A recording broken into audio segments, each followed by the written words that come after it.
this is kind of bizarro. As I'm laying down these thoughts, memories about my life,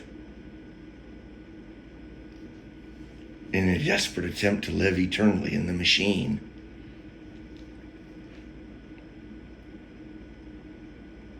things come back to me. Good, bad, kind of important, not so important, but things come back to me.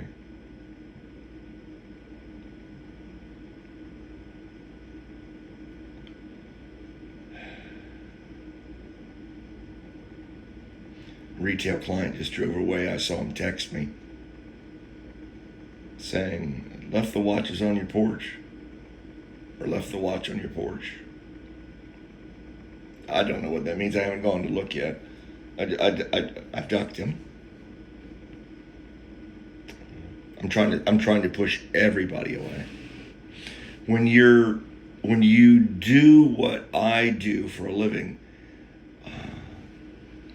you're much more sought after than you need to seek. Much more sought after. Especially when you are accomplished at it. Because you don't have a lot of competition. And the clientele I cater to are people that have discretionary income and they like vintage toys that operate properly.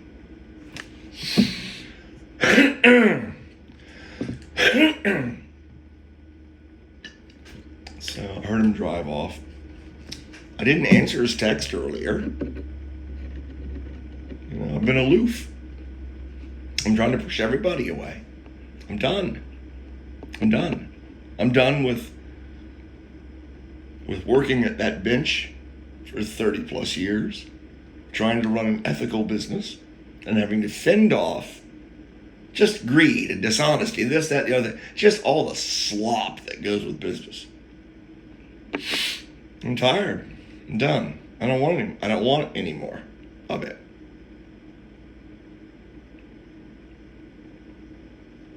He's not the only one. Others have tracked me down. They come to my house unannounced after I've ducked them. And I haven't spoken to them, either one of these two, at any time recently. Months.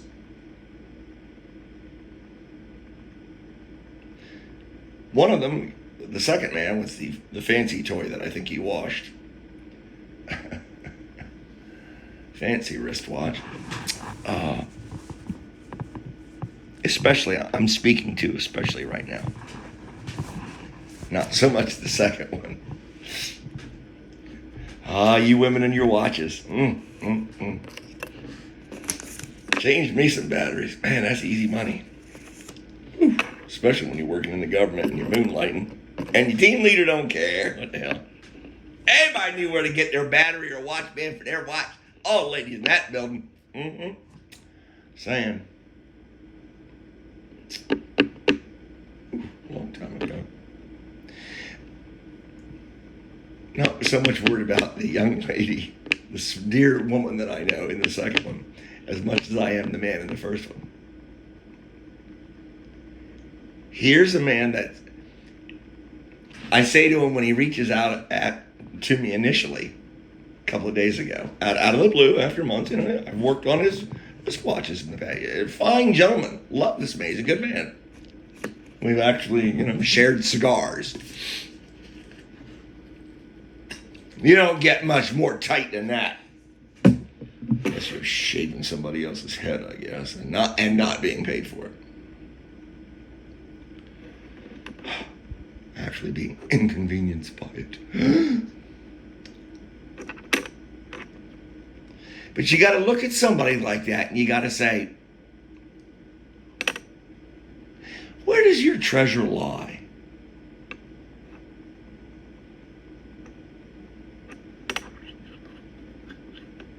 Because when he first texted me, I was like, I don't want to be delicate. I'm not trying to character assassinate anybody or anything.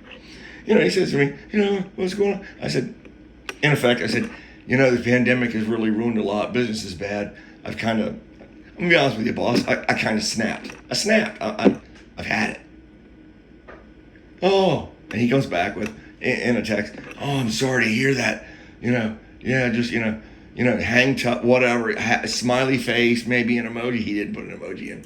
And the last thing he said to me was, "I'll see you tomorrow with my watch."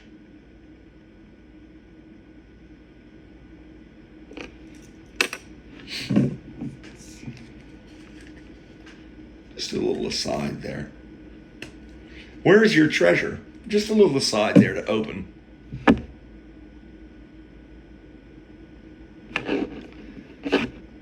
Fresh on the heels of his exodus from my driveway.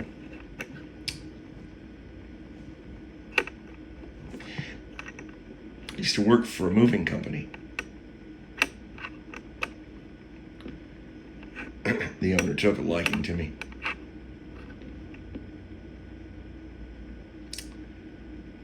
I can remember the day. Sitting at the picnic bench that we'd managed to get down into the once crawl space, now approximately half dugout crawl space into a full basement. What's the song?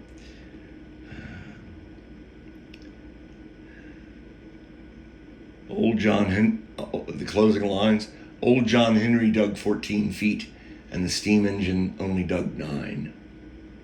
Great. I want to say it's a chain gang spiritual, Negro chain gang spiritual of the era. I don't know. Might just be a chain gang in general. Don't know. It's great. Look it up. Old John Henry and the steam engine.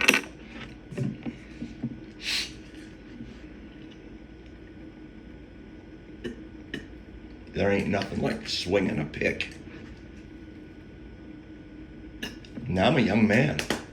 16 something, 17. I'm a young man. There ain't nothing like swinging a pick into Maryland / Southern Maryland's finest gravel. It'll wear you out real quick. No, we were shifting faster than NHL hockey teams were changing lines. Okay? For those of you that understand that reference, dig that. It was inside of 2 minutes, probably. As a rule, well inside of 2 minutes.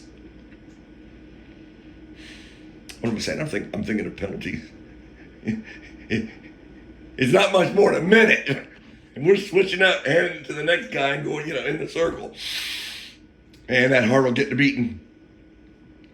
Yeah, he sits me down one day and he says, if I like somebody, I treat them like my own. The man had 3 sons and a daughter. But he didn't have a son like me. A son who he had started to take on, even at my young age, he had started to take on 2 business proposals, bids for government contracts with him. Because he saw, even at my age, at my young age, how fluid I was in interacting with people. And how I could salesman them.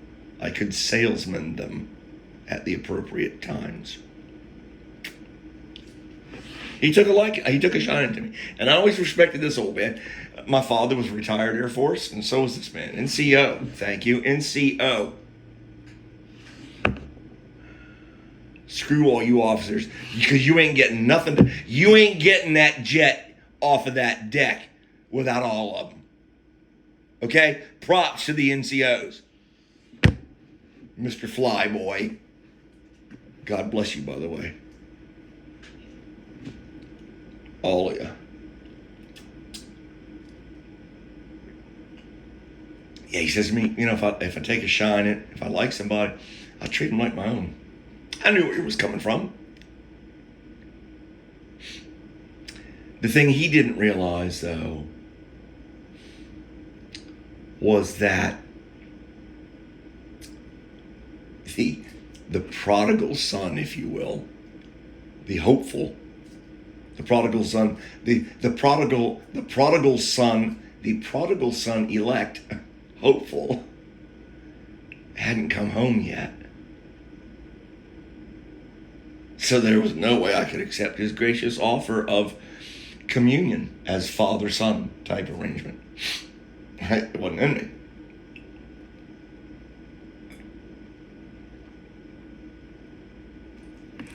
A human relationship of any kind with anybody wasn't happening at that point. I was fully into ethyl alcohol and her minions.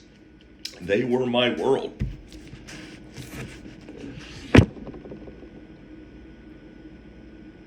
Doesn't matter now. Let's do some more close calls. You know, when you slide across the back of moving equipment, heavy gauge stevedores in the back of a Ford pickup truck because Dum Head is hungover or just lack of sleep. I don't know what that son's problem was. Rear ends the person in front. Yeah, you know. And I came away with a couple of mine. I don't know.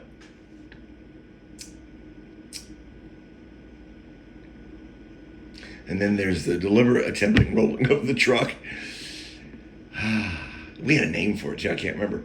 4 or 5 guys on one side of a small box truck and 4 or 5 on the other. And we just begin to seesaw it as it's going down the road.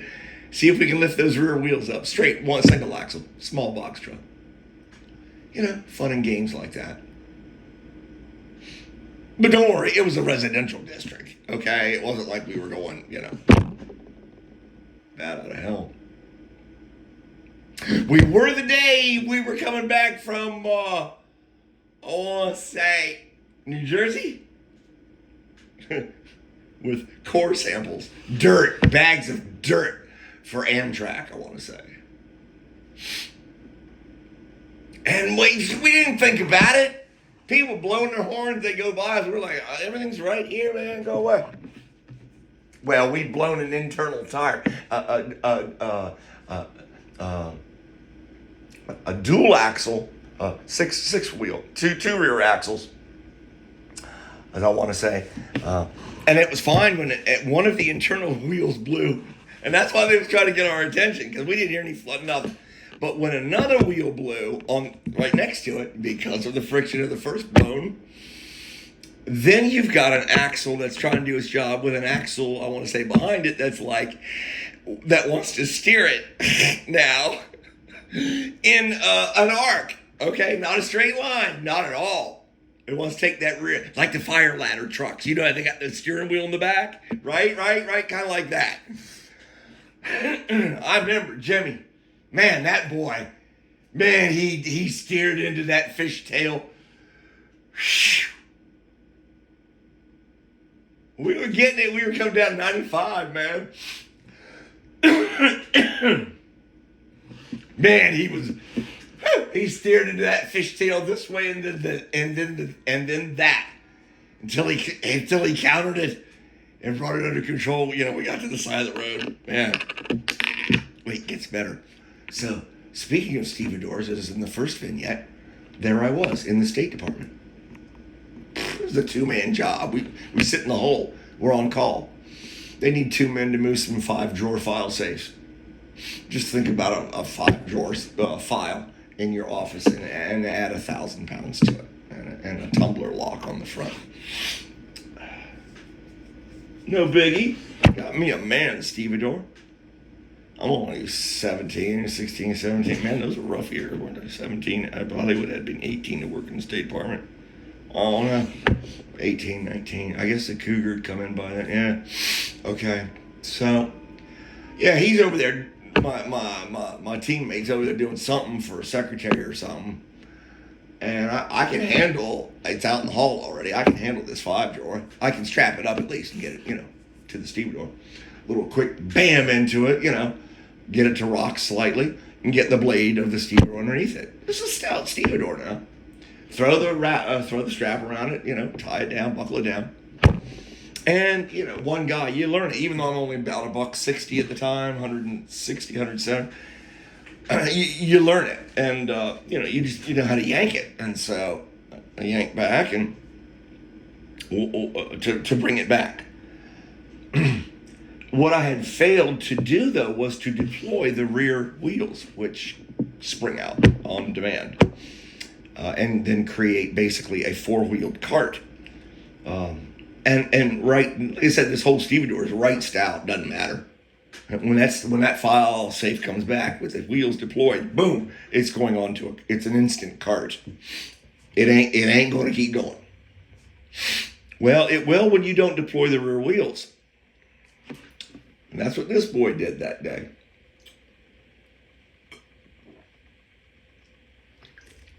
I know the owner was probably just happy I didn't break into the tile marble floor, I'm sure. He didn't care about me. But I know everybody in that building heard it. When that 5-drawer file safe came down, strapped to that stevedore, and impacted the floor, I know everybody in the building heard it. Yeah, so I got one of the arms of the stevedore very close to my unmentionables. And the other arm is on the outside of my right leg. Needless to say, that puts my right leg under the 1,000-pound file cabinet.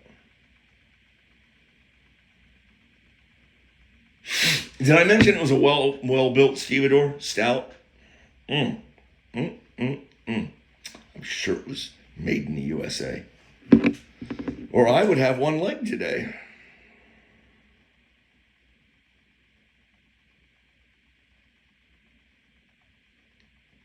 Just dressing it up a little bit, getting some more of those close calls and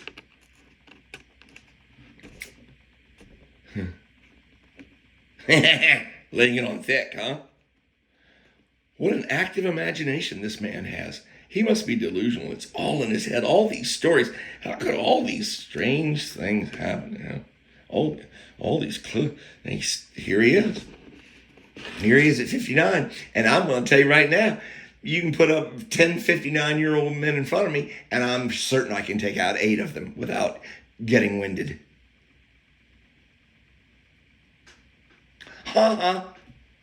I smoked a lot of Camel filterless too. I smoked a man's cigarette for like 30 years. But then on the cruise ships, I looked at the old ladies with the nose hoses and their rascals, and they're smoking on top of it. And I'm like, I don't think I want to go out like that. Probably will anyway. I smoked so long, it's probably still could come back and get me. Oh, well. Each day is a blessing. The main reason I'm telling you this story is for that man who offered his hand at the improvised workstation, lunch station in the crawl space of his home, who offered his hand as a father would to a son who could not take it because he was already in a relationship with something else. Isn't that odd how that happened? At the age of 12, in a Tallahassee church, Brother Sutak led me to Christ. And I remember when I accepted Christ, I remember, much like that other night I told you about with the bear, I remember when I accepted Christ, I remember the conscience of the Holy Ghost coming into me. In that instant, I was more than I was. I was even more aware of my surroundings than I already was for a precocious young boy. And my life went to hell from thereafter. Because that's when I really got into the drugs. I mean, everything. The family break, everything. For about 10 years. Into my early 20s. What a long, strange trip it's been. Yeah. Peace.